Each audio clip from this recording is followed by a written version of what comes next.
பக்தர்களுக்கு ஒரு அறிவிப்பு என்னன்னா, வரக்கூடிய புதன்கிழமை சரஸ்வதி பூஜை.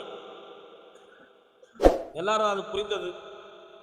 அதுக்கு மறுநாள் ஆயுத பூஜை என்னும் விஜயதசமி ஆகிய நாளாக இருக்கும் என்று நினைக்கிறேன்.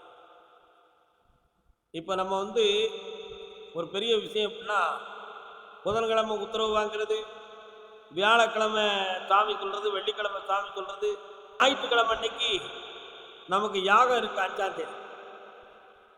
அடுத்து திங்கக்கிழமை அன்னைக்கு பௌர்ணமி இருக்கு.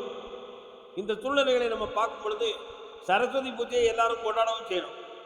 அப்போ வியாழ வெள்ளியை வச்சோம்னா அந்த யாகம் பௌர்ணமி ஆகிய தொடர்ந்து கோயிலில் விடாப்பியான வேலையாக மாறி போயிடும்.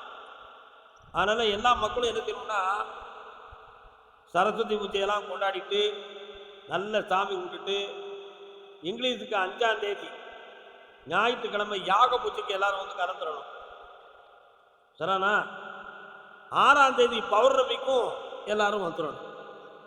அதனால வரக்கூடிய வியாழ வெள்ளி சரஸ்வதி பூஜையை முன்னிட்டு நமக்கு கோயில் விடுமுறை என்பது எல்லாரும் புரிந்து கொள்ளணும். வீணாக வெளியூர்லேருந்து பணம் செலவழித்து சாமி நாங்கள் யூடியூப்பை பார்க்கல ஐயா அப்படின்னு சொல்லிட்டு கஷ்டப்படும். அதனால தான் முதல்ல இப்போ தெளிவாக இருக்கும் போதே சொல்கிறேன். எல்லாரும் மனசில் வச்சுட்டாங்க. ஆண்டவனுடைய அருள் எல்லாரையும் கை கொடுத்து வாழ வைக்கும். 5ஆம் தேதி யாகம், 6ஆம் தேதி பௌர்ணமி புண்ணியமாக சேர வேண்டும். வாழ்க.